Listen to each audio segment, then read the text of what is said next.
Good evening, everyone. Welcome to Black Hawk's Instruments. Last video, we were covering MSTs, Mission Scenario Training. If you're just tuning in and you're stumbling onto this video for the first time, I urge you to go back and review previous videos so you know where we're at in the training pipeline. If you're a student that's going through the training pipeline already and you're just trying to familiarize yourself with your next phase, okay, that's perfect for you. Stay tuned. And if you're someone who has been following my series for a while, stay tuned as well. I just don't want anybody stumbling onto this video and losing any information that would help understand the meaning behind this video. That's all I'm going to say. So this is Black Hawk Instruments. We're going to talk about Black Hawk instrument phase in the aircraft qualification course during flight school. So obviously you guys are already instrument qualified at this point. In Common Core, you do BI, which is 4 weeks long, and then you do AI, which is 2 or 3 weeks long. I can't remember. I think it's 3 weeks long, actually. So needless to say, you got a lot of instrument training. You haven't been flying instruments, but you're instrument qualified at this point, or you wouldn't be here. In Black Hawks, you already know what you're doing. Now the Black Hawk, due to some system differences, it is different. But if you can fly instruments in a Lakota, you can fly instruments in a Black Hawk. So we're going to get into the breakdown of this.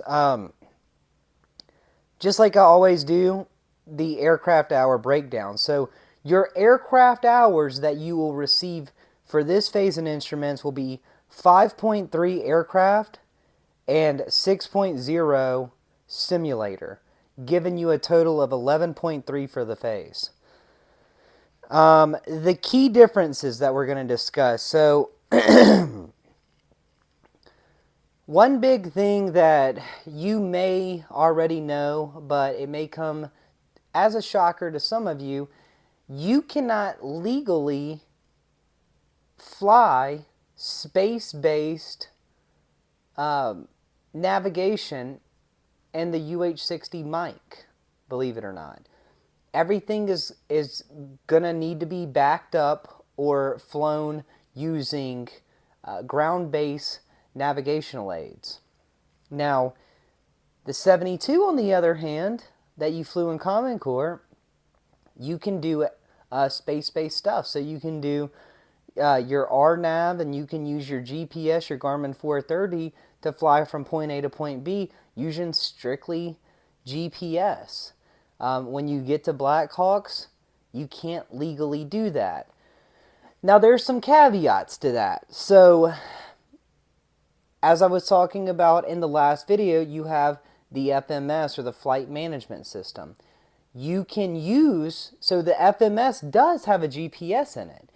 It just doesn't, it has a corruptible system. It doesn't have a day-fifth where an FAA certified person can only input points. Anybody can input points on the system the FMS runs off of. So the system is corruptible.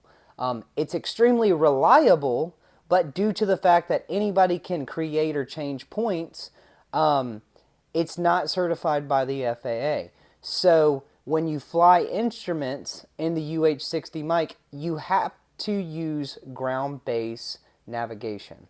Now, here's the thing. You can fly using FMS if you back it up with a ground-based nav aid. So, give you an example. You can fly from Troy to Cairns using the FMS as long as you have something like a navigational, a non-directional beacon, an NDB, or some type of VOR backing you up and aligning with the azimuth that you're supposed to be aligning with. So as long as you have that and you're backing it up with that nav aid, You can fly off your FMS coordinates, so you are flying GPS. You just can't legally fly off your GPS points in the FMS without backing it up with the ground-based stuff. Now, if you're flying VFR, you can do that all day long. You can just fly strictly FMS. But if you're flying completely IFR, you're on an IFR flight plan, or you go inadvertent, you have to be backing it up with a ground-based nav aid. So that's my spill on that. I can talk about that for a very long time, so I don't want to go down a rabbit hole on that too much. Just know that you have to back the GPS up with a ground-based nav aid in the UH-60 mic. Not the Lima or the Alpha, believe it or not, but the mic. So I will say this. So I know that information I just delivered to some of you guys, you're like, oh man, RNAV's awesome, GPS is awesome, it's going to be a pain in the ass to always have an NDB running in the background to back up my FMS. It's really not that big of a deal. In fact, I find it much easier to fly the UH-60 mic IFR it's way better than the 72 because one, you have baller ass autopilot systems, and not only that, you have a big giant MFD with a IFR supplement chart on your MFD. So you're literally staring at your IFR sectional as you're flying. You didn't have that in the 72. You had that small little tiny ass screen that gave you this little teeny small kind of map looking thing, but in the UH-60 mic, you actually have a big screen that shows where you're at on the IFR chart. So that's pretty cool, and it makes flying IFR way easier. So you have things like that. It's a great IFR aircraft. It really is. And once you get used to it, you'll agree with me. Trust me. Now, all that being said about the FMS and having to use ground-based nav aids, once you get out to your units, you have what's called fans, FANS, fans. It is a system that they're outfitting on the UH-60 mic to make it where it can fly just GPS without backing it up. And the reason why is because when you go to other countries, everything's RNAV, everything's space-based. But I'm not going to get into a rabbit hole on that. We're talking about Black Hawk Instruments at Fort Rucker. So that is a video for later that I'll do separately from this. But for now, we're going to stick to what you're going to get in this course. So some approaches that you're going to do that are going to be very common in the Black Hawk Instrument course is going to be the Cairns ILS-6, the 79 Juliet, that's at Bill Benton Field, the NDB Alpha there. I did that one a lot.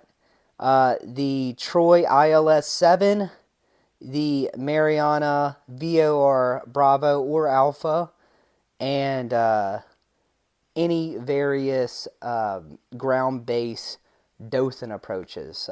There's a ton of them. So you'll kind of stay in that range of airports in the 60 course. Now I'm going to get into the eval for the check ride. Here's the deal, man. The 60 check ride is for instruments is way easier than the 72 instrument check ride.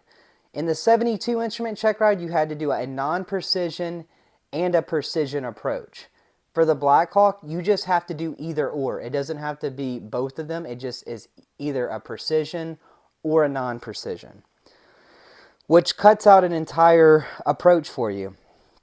So you are required on the check ride to do one IFR takeoff, an ITO, and one instrument approach, whether it is a non-precision or a precision, not both, and then one holding procedure. And then that's it. That's the check ride. I mean, yeah, you got table talk and everything like that and all of the PPC stuff, all of the usual topics like that. But as far as for what strictly you're going to be preparing for in instruments, it's the ITO, the precision or non-precision approach, and then the holding procedure. And that's it. It's a freaking easy day. It's just kind of getting your head wrapped around using the UH-60 mic systems. And you'll grasp it pretty quick. There will be a couple growing pains, I'd say, for maybe the first 2 to 3 days. But after about day 3 or 4, you'll be getting it. And you'll be like, oh, man, this is much better. I like this a lot. So I'm going to go into my, my check ride story. So table talk was pretty simple, and that's one thing you guys will find out in Blackhawks. I would say table talk on check ride day, I never found it super intense like I did in Common Core. In Common Core, man, table talk would last forever on a check ride. Now, in the 60 course table talk with my daily assigned IP, it was down in the weeds, and he did get into it with us. I mean, 30 minutes to 45 minutes sometimes table talk. But on my check rides, it was pretty standard, easy questions, and we were out the door. So our table talk questions on this day revolved around alternate airport selection. So you guys are familiar with the whole weathergrams acronym for the airport selection. So that's the military's way of selecting or requiring an alternate if one is required.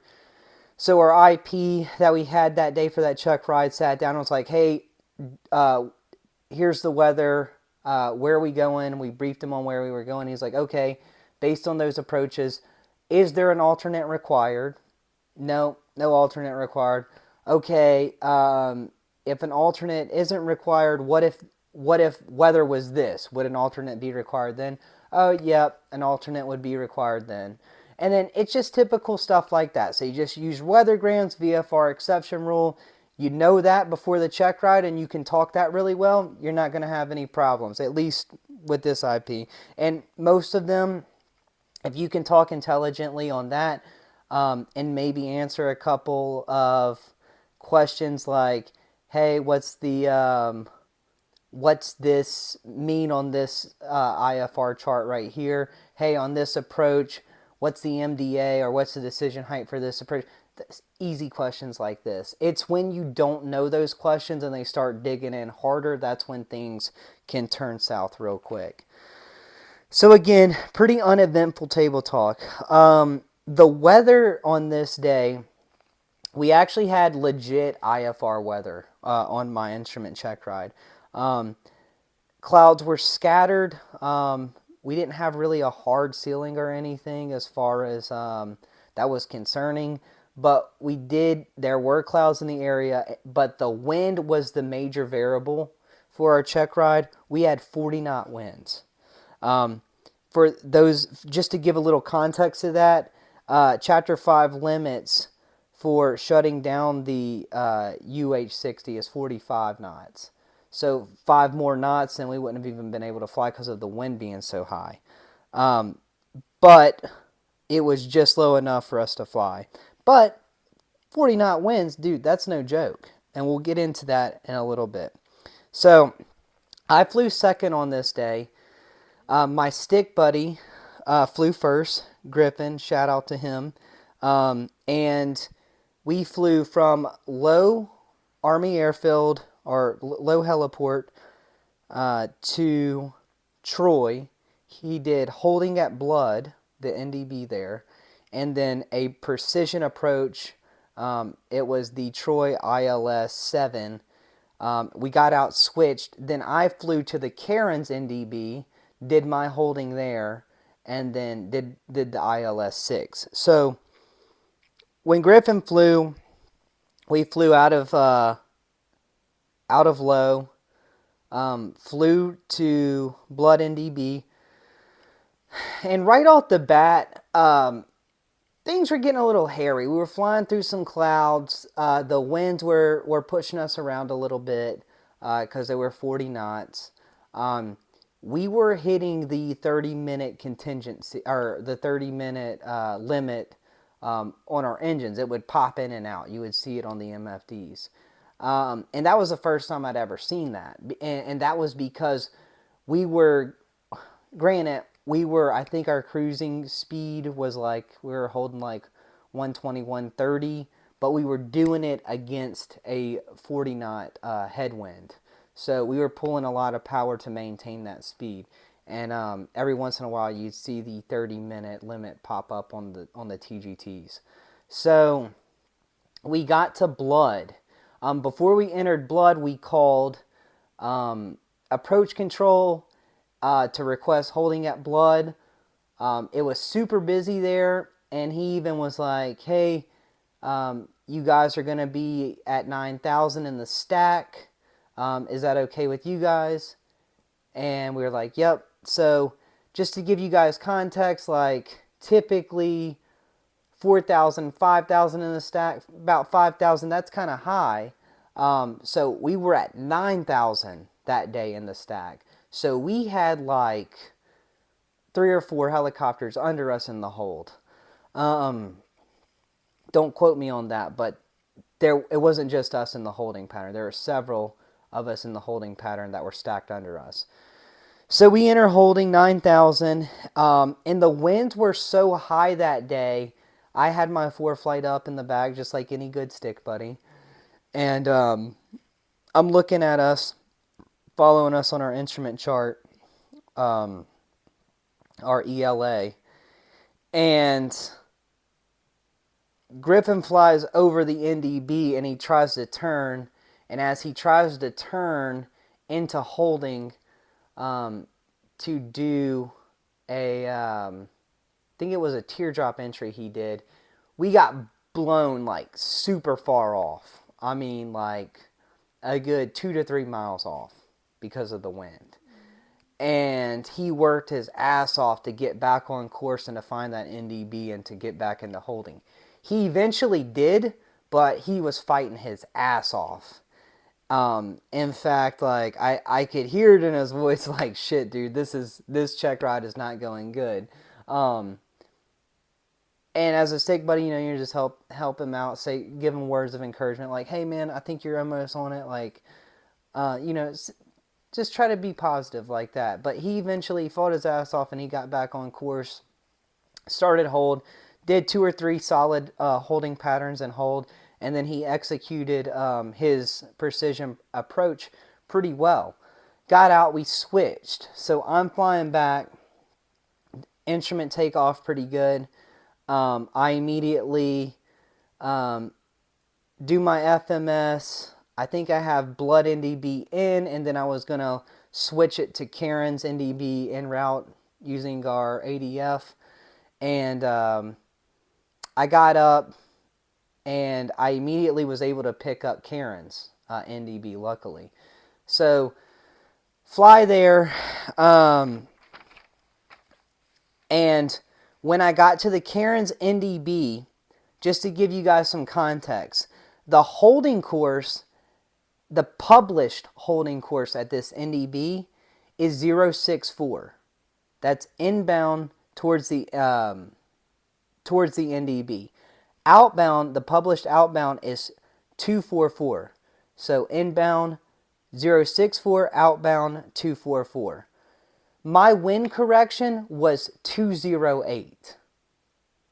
So think about that. For my outbound course, it was 208 when the published is 244. That's how hard the wind was. Luckily, I flew second, so I got to watch Griffin a little bit. So I was already kind of setting my my outbound course on my heading hold to like 214. I still had a fair amount of adjustment to make, but I was able to make my correction a lot faster. Kind of the benefit of flying second. So yeah, holding I think for the conditions, me and him both did solid. But yeah, there was some talk back and forth with us and the IP on that one. I did like 2 or 3 turns in the holding pattern, and then I was cleared for the approach for the Cairns ILS 6. Pretty uneventful approach.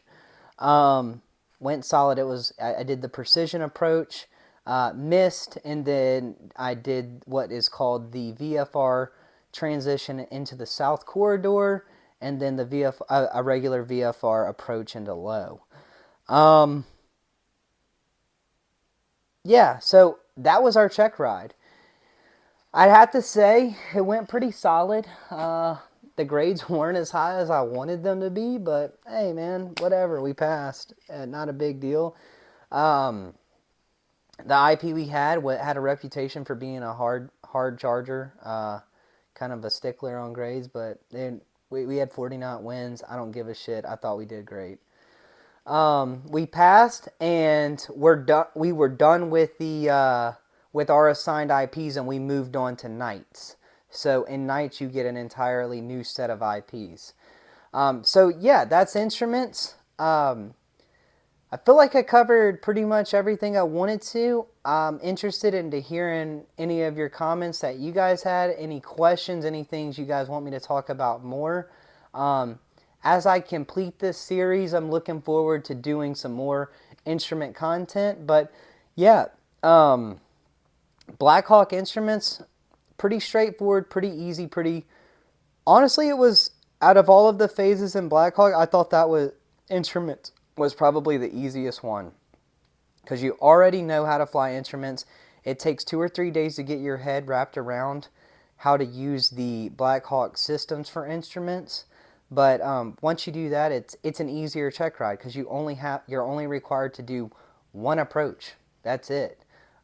In the 72, the instrument qualification is much harder for that. So you guys will be fine. Stay tuned. The next video we are going to be doing is Nights, Blackhawk Nights. It's the longest phase of Blackhawks. And once we finish that, we'll go into covering ALE and Med Doctrine course. So stay tuned. Thank you guys for supporting my channel. Take care.